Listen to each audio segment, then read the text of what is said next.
It was the kind of invitation that doesn't come often. A swanky weekend getaway on a private estate owned by one of Rachel's high-profile clients. She worked in corporate law, and these kinds of perks were rare even in her line of work. I didn't think twice when she told me about it, why would I? A few days away from the usual grind sounded perfect. We arrived Friday evening. The estate was nothing short of breathtaking, lush greenery, a sprawling mansion with more rooms than you could count, and staff waiting on us hand and foot. Rachel introduced me to everyone like a proud spouse, her arm hooked around mine, her laughter effortless and charming. She'd always been good in social settings, but tonight, she seemed radiant, almost too radiant. I chalked it up to the champagne and the excitement of the weekend. Dinner was served on a candlelit terrace, and the wine flowed freely. Our host, Richard, a man who practically oozed wealth and confidence, was charming and gracious. He seemed to know Rachel well, too well. Every so often, their eyes would lock across the table, and he'd smile in a way that made my gut tighten. But I brushed it off. It wasn't jealousy. At least, that's what I told myself.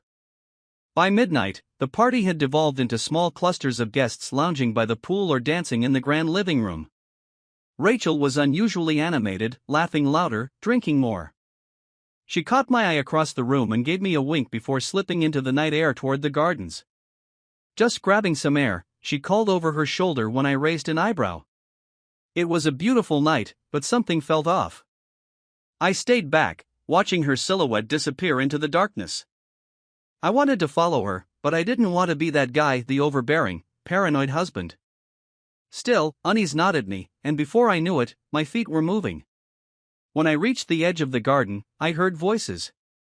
Rachel's laugh, low, sultry, followed by Richard's deeper, more confident tone. They weren't far, just out of sight behind a line of hedges. My heart pounded in my chest, each beat a warning siren, but I forced myself closer, just close enough to make out their words. So no one suspects? Richard's voice was steady, almost amused. Rachel's reply was quieter, but the words hit me like a punch to the stomach. He doesn't have a clue. I froze, my blood running cold. In that moment, the ground beneath me felt like it had shifted, and I realized this wasn't just a weekend getaway. It was the beginning of the end. I didn't move for what felt like an eternity. My feet were glued to the gravel path, my mind working overtime to rationalize what I had just heard. Maybe I misunderstood. Maybe they were joking. But deep down, I knew what I'd heard, and it wasn't some harmless inside joke. Rachel's voice carried a tone I hadn't recognized before, relaxed, even flirtatious. She wasn't the woman I thought I knew. I circled the hedges quietly, avoiding the lanterns that lined the main paths, until I found a vantage point. Peering through a narrow gap in the leaves, I spotted them. Rachel was leaning casually against the stone ledge of a decorative fountain, a glass of wine dangling from her hand. Richard was standing close, too close, with one arm resting just above her shoulder. They weren't touching, but the tension between them was palpable. "You're being careless," Richard said, his voice carrying a note of warning. Rachel laughed softly. "Relax. He's too busy playing the perfect husband to notice." The words hit me like a cold shower. There was no mistaking her tone now, dismissive, almost mocking. She wasn't just talking about me, she was belittling me. I felt my stomach churn, and for a moment, I thought I might throw up right there in the bushes. "What about this weekend?" Richard asked, his voice lowering. She sipped her wine. "That's your problem. You're the one who wanted this ridiculous charade. And you didn't?" His tone sharpened, and he leaned in closer. "Don't pretend you didn't jump at the chance to get away. To be with me." Rachel didn't respond immediately. Instead, she looked down at her glass, swirling the wine absent-mindedly. The hesitation told me everything. She wasn't going to deny it because it was true. I pulled back from the hedges, my chest heaving. I needed air, no, I needed answers. But this wasn't the time or place for a confrontation. Not yet. I couldn't barge in without knowing the full extent of what I was dealing with. So, I backed away, retreating silently down the garden path until I was far enough away to gather my thoughts. Back at the mansion, I slipped inside unnoticed. The party was still in full swing, with guests chatting, laughing, and clinking glasses as if nothing in the world could possibly go wrong. I envied their ignorance. For them, this was just another glamorous evening. For me, it had become a nightmare I couldn't wake up from. In our room, I paced the floor, trying to piece together the events of the evening. The way Rachel had been acting, the way she dismissed me earlier, her eagerness to come on this trip, it all added up now. And yet, I still couldn't bring myself to accept it. My mind raced through the possibilities. Maybe it was a one-time thing. Maybe it wasn't even physical. But then I thought about the way Richard had touched her shoulder at dinner, the way her laugh had lingered a little too long. No, this wasn't new. This had been going on for a while. When Rachel returned to the room an hour later, I pretended to be asleep. I could hear her moving around, the faint rustle of fabric as she undressed and climbed into bed. She didn't touch me, didn't even check to see if I was awake. She simply turned off the bedside lamp and settled under the covers as if nothing had happened. The next morning, I resolved to find proof. It wasn't enough to rely on suspicions and half-heard conversations. I needed something concrete, something undeniable. Over breakfast, I watched them closely. Rachel was perfectly composed, chatting with the other guests as if she hadn't been sneaking around in the garden last night. Richard, on the other hand, seemed more subdued, his gaze darting toward her now and then like a man trying to maintain control. After breakfast, the group split up for various activities: golf, tennis, a hike along the estate's scenic trails. Rachel joined the hiking group, and I used the opportunity to do some digging. I started in our room, searching through her bag while she was gone. It felt wrong, violating her privacy like this, but my need for answers overpowered my guilt. I rifled through her clothes, her makeup bag, her toiletries, but found nothing out of the ordinary. Then I opened her purse. At first, it seemed innocuous, just the usual clutter of receipts, loose change, and lip gloss. But then I found an envelope tucked into an inner pocket. It was unmarked, but when I opened it, my blood ran cold. Inside were 2 folded sheets of paper. The first was a printed itinerary for this weekend, but it wasn't the same one we'd been given by the estate staff. This one had a detailed schedule for Richard, his arrival time, the room he was staying in, and even a note about his dietary preferences. The second sheet was a handwritten note. It wasn't signed, but the handwriting was unmistakably Rachel's. Looking forward to stealing a moment with you this weekend. Don't be late this time. I dropped the note as if it had burned me. My hands were shaking, my heart pounding in my chest. There was no more room for doubt. Rachel wasn't just having an affair, she was orchestrating it, planning it down to the last detail. I shoved the papers back into the envelope and returned it to her purse, my mind racing. What now? Confront her here, in front of everyone? Wait until we got home? Every option felt wrong, but I knew one thing for sure: I wasn't going to let this slide. By the time Rachel returned from her hike, I had calmed myself enough to act normal. I couldn't let her see that I knew, not yet. But every word she spoke, every smile she gave me, felt like a dagger twisting in my gut. That night, as we sat down for another lavish dinner, I made up my mind. Tomorrow, I would confront her. Tomorrow, the charade would end. The next morning, I woke up with a sense of purpose. The sleepless night had burned away any lingering doubts or hesitation. I wasn't going to let this weekend end without forcing the truth into the open. Rachel was still asleep, her breathing steady and peaceful as if she didn't have a care in the world. It made my stomach churn. I got up quietly and went to the bathroom to splash cold water on my face. I stared at myself in the mirror for a long time, taking in the haggard lines around my eyes, the clenched jaw. It was as if I was seeing a stranger. Last night, I had been a husband wondering what was wrong in his marriage. Today, I was a man ready to tear it apart if I had to. By the time Rachel stirred, I was dressed and seated in the chair by the window, staring out at the gardens below. "You're up early," she said groggily, her voice thick with sleep. I didn't respond. She sat up, rubbing her eyes. "Is something wrong?" "Plenty," I said, my tone flat. Her hand froze mid-rub. What does that mean? I turned to face her, keeping my expression as neutral as I could. It means we need to talk. Now. Rachel blinked, clearly taken aback. Okay, about what? About what's been going on between you and Richard. The color drained from her face in an instant. For a moment, she looked like she might deny it, but then she forced a laugh. What are you talking about? Don't, I said sharply.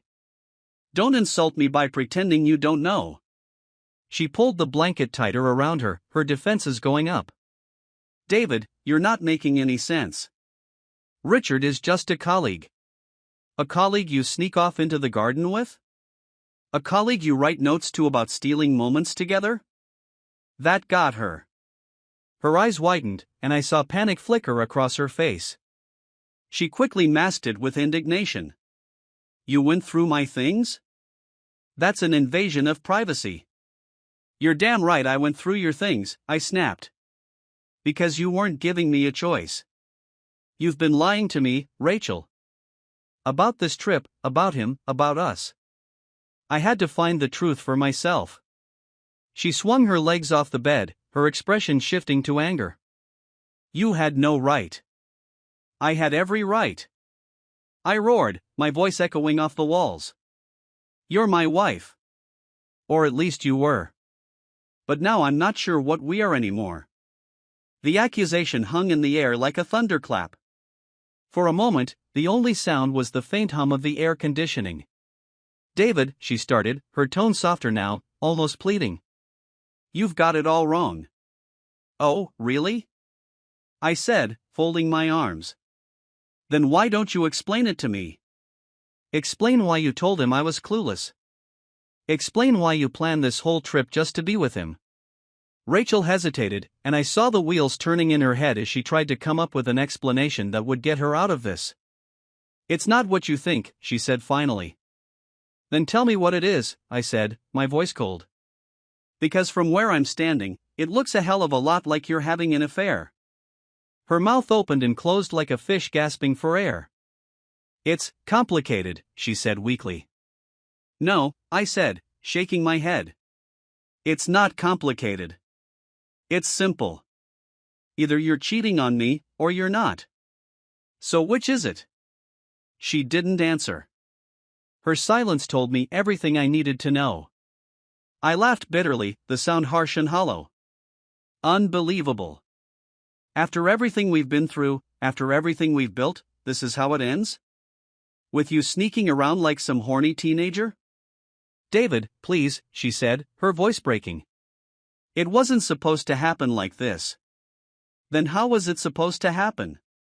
I demanded. Were you going to keep lying to me forever? Were you going to wait until you got bored of him before coming back to me like nothing happened? Tears filled her eyes, but I felt no sympathy. I didn't mean to hurt you, she said. I felt so lost. So disconnected from us. And Richard, he made me feel. Don't you dare, I cut her off. Don't you dare try to justify this. If you felt disconnected, you should have talked to me. But instead, you chose to betray me. I'm sorry, she whispered, tears streaming down her face now. I'm so sorry. Her apology felt hollow, like an afterthought. Sorry doesn't cut it, Rachel. Not this time. I grabbed my bag from the floor and slung it over my shoulder. What are you doing? She asked, her voice rising in panic. I'm leaving, I said. I need time to think. And frankly, I can't stand to look at you right now. David, please don't go, she pleaded, reaching for my arm. I jerked away from her touch. Don't make this harder than it already is, I said. You made your choice, Rachel. Now I need to figure out mine. And with that, I walked out the door, leaving her sobbing on the bed. As I made my way down the long corridor, I felt a strange mix of emotions: anger, betrayal, sadness. But above all, I felt clarity. This wasn't the end. It was just the beginning of whatever came next. The drive back home was quiet and tense. I hadn't said a word to Rachel since the confrontation, and she didn't try to speak to me either. The silence between us wasn't just awkward, it was suffocating.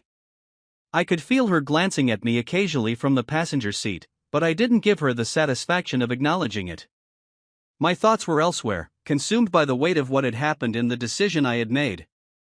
I wasn't going to let this go unanswered. She'd made a fool of me, and while I wasn't sure where our marriage was headed, I knew one thing for certain: Rachel needed to understand the full consequences of her actions. She had taken something from me: trust, pride, dignity, and I was determined to take something back. That night, I started my plan. The first step was to gather everything I needed. The envelope I'd found in her purse at the estate had given me a good starting point, but it wasn't enough. I needed more. I started by going through our home, checking places I knew she wouldn't think twice about: her office drawers, the filing cabinet, even the glove compartment in her car. I wasn't sure what I was looking for exactly, but I trusted that if Rachel had been hiding her affair, there would be breadcrumbs. And I was right. In a shoebox at the back of our bedroom closet, I found receipts for expensive dinners and hotel stays in the city. None of them were places Rachel and I had ever been together. There was also a second phone, a burner phone, tucked beneath some old scarves. My pulse quickened as I powered it on, the screen flickering to life. The messages were there, plain as day. Exchanges between Rachel and Richard, detailing meetups, stolen nights, and whispered promises. The tone of their conversations made my stomach churn. It wasn't just physical, it was emotional. She had poured herself into him in ways she hadn't with me in years. Seeing her words on the screen felt like a deeper betrayal than hearing them in person. There was no more pretending, no more giving her the benefit of the doubt. I took screenshots of everything. Every message, every photo they'd exchanged. I forwarded them to my email and saved them in a secure folder on my laptop. If Rachel wanted to play dirty, I was ready to take it to the next level. The second step was to isolate her. I wanted her to feel the same sense of powerlessness she'd made me feel.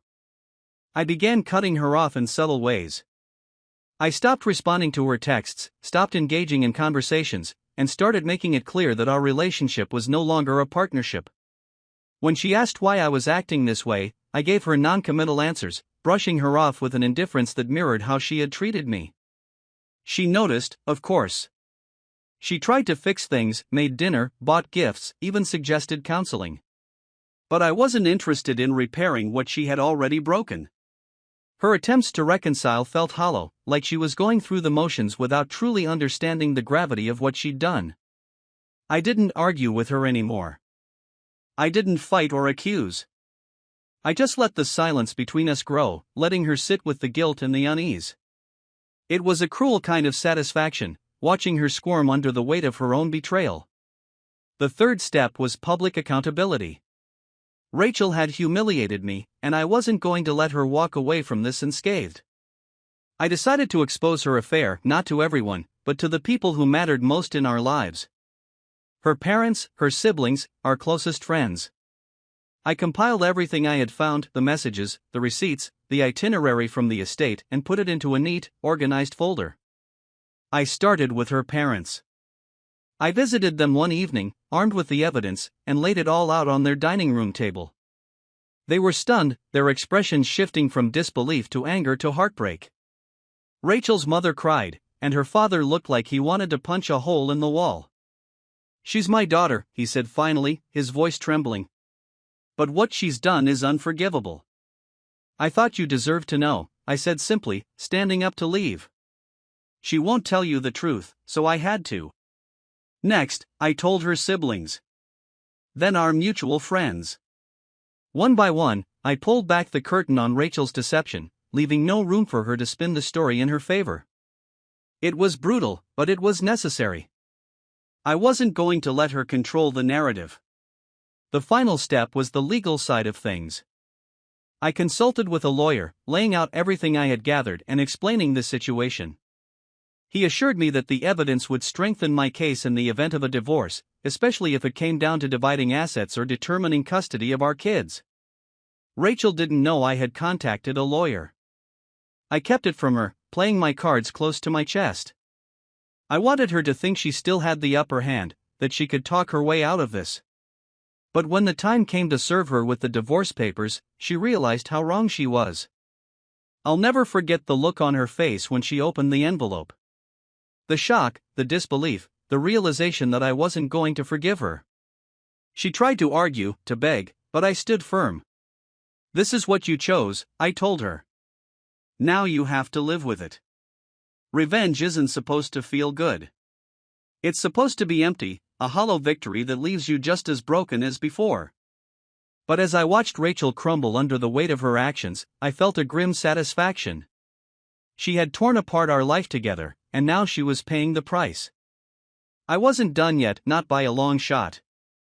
But for the first time since this nightmare began, I felt like I had control again. And that was enough to keep me going. Rachel didn't leave. After the divorce papers landed in her hands, I expected her to pack her things and go. I had given her every reason to. Instead, she clung to the fragments of our marriage as if refusing to let go would somehow undo everything she had done. It wasn't guilt that kept her around, at least not entirely. It was something darker, something desperate. She began trying to manipulate the situation. Her apologies grew more theatrical, her explanations more elaborate.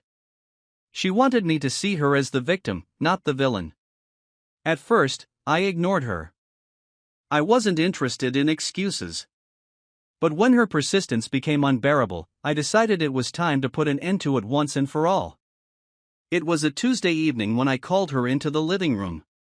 She had been lingering in the kitchen, pretending to busy herself with mundane tasks while stealing glances at me, waiting for a chance to engage. I sat on the couch, my arms resting on my knees, staring at the floor. "We need to talk," I said, my voice steady. Rachel emerged from the kitchen cautiously, like a child who knows they're about to be scolded. She sat across from me in the armchair, her hands folded tightly in her lap. "David, I know I've hurt you," she began, her voice trembling. "Don't," I cut her off. "Don't start with another apology.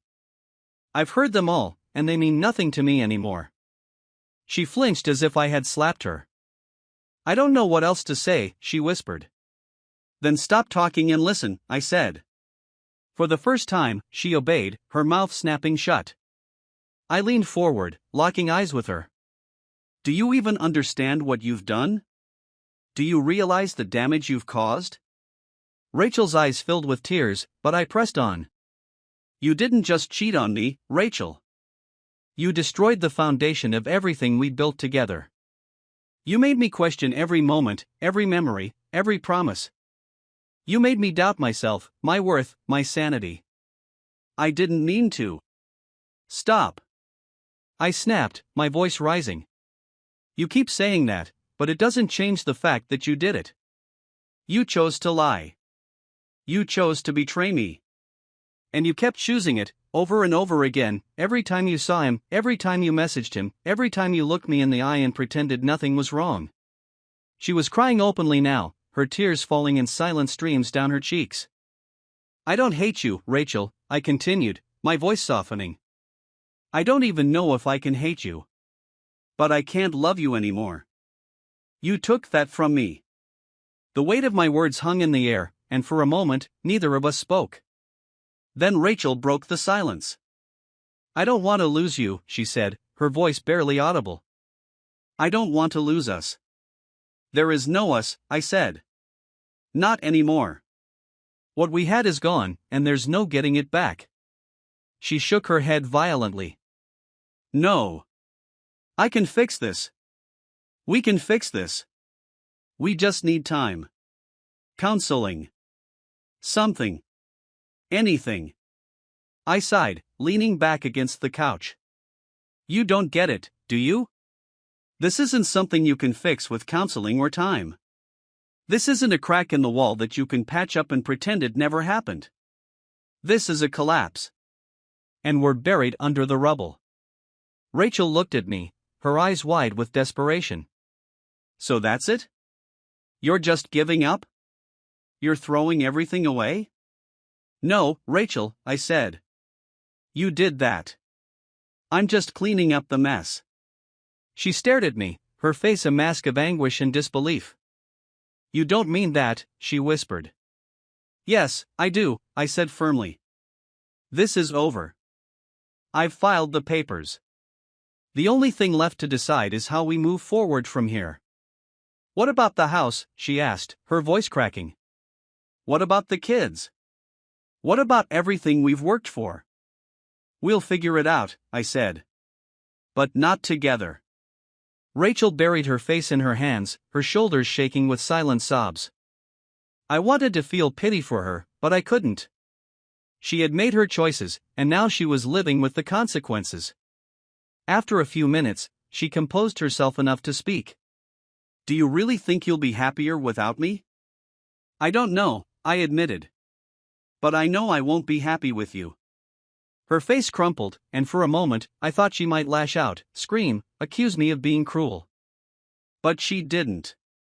Instead, she nodded, a slow, resigned motion that seemed to drain the fight out of her. "Fine," she said quietly. "If that's what you want."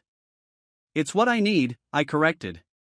Rachel stood, her movements robotic and lifeless. "I'll start packing tomorrow." I didn't respond. I watched as she walked out of the room, her shoulders slumped, her head bowed. When I was finally alone, I let out a long, shuddering breath. It was over. The marriage, the lies, the betrayal, it was all over. For the first time in weeks, I felt a flicker of peace. In the days that followed our conversation, Rachel began the slow process of moving out. She packed her things methodically, box by box, each one a reminder of the life we had built and the pieces she had shattered. I stayed out of her way, not because I was avoiding her, but because I had nothing left to say. We were strangers sharing a space now, two people whose connection had been severed beyond repair. Our children, sensing the tension, asked questions I wasn't ready to answer. I tried my best to shield them from the details, but kids are perceptive. They knew something had changed, something permanent. "Are you and Mom going to be okay?" my youngest asked one evening, her small voice trembling.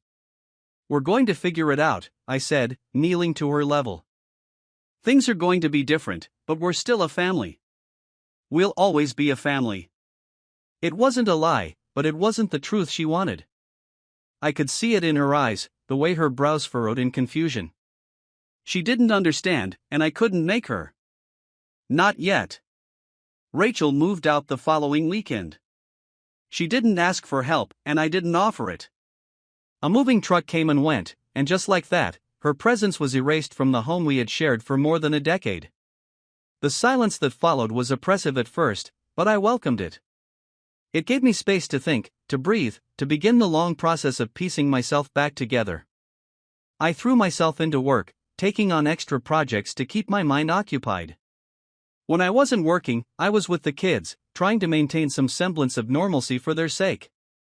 It wasn't easy. Every corner of the house felt like a reminder of Rachel. The kitchen where she used to hum while cooking dinner. The couch where we would sit and watch movies late into the night. Even the bed we once shared felt like an accusation. But as the weeks turned into months, the sharp edges of the memories began to dull. I started making changes, small ones at first. New bedding, a fresh coat of paint in the living room, a few new pieces of furniture. It was therapeutic, reclaiming the space as my own. I also began reconnecting with old friends, people I had lost touch with over the years. It was strange, rediscovering parts of myself that I had neglected during my marriage. The hobbies I had abandoned, the dreams I had put on hold, all of it came rushing back. Rachel and I communicated only when necessary, mostly about the kids. Our exchanges were civil but distant, like co-workers discussing a shared project. She had moved into an apartment across town, and from what I heard through mutual friends, she was struggling. She reached out a few times, usually through long, rambling emails about how sorry she was, how much she missed me, how she wished she could undo everything. I didn't respond. I had no interest in revisiting the past. One evening, she called. I almost didn't answer, but curiosity got the better of me. "David," she said, her voice soft. I just wanted to hear your voice." "What do you want, Rachel?" I asked, keeping my tone neutral. I want to apologize, she said. For everything. For the lies, the betrayal, the pain I caused you and the kids. I don't expect you to forgive me, but I need you to know how sorry I am. I didn't respond immediately. Part of me wanted to hang up, but another part of me, the part that had loved her for so long, felt compelled to listen. I've moved on, I said finally. I'm not angry anymore, Rachel. But I can't forgive you. Not because I want to punish you, but because forgiving you would mean forgetting what you did. And I can't do that. I understand, she said, her voice breaking. I needed to say it. To try. You said it, I replied. Now it's time for both of us to move forward. Moving forward wasn't easy, but it was necessary. I started therapy, not because I was falling apart, but because I wanted to understand myself better. To figure out how I had ended up in a marriage that could crumble so completely. Therapy helped. It gave me clarity, a new perspective on my life and my choices. It made me realize that while Rachel's betrayal was her choice, I wasn't entirely blameless. I had made mistakes too, mistakes I was determined not to repeat in the future. I focused on building a new life for myself and the kids. I took them on weekend trips, started cooking dinner with them, and encouraged them to talk about their feelings openly. I wanted them to know that while our family had changed, it wasn't broken. One evening, months after Rachel had moved out, I found myself sitting in the backyard, watching the sun dip below the horizon. The kids were inside, laughing over a board game, their voices carrying through the open window. For the first time in a long time, I felt at peace. Life wasn't perfect. It was messy and complicated and full of challenges I hadn't anticipated. But it was mine.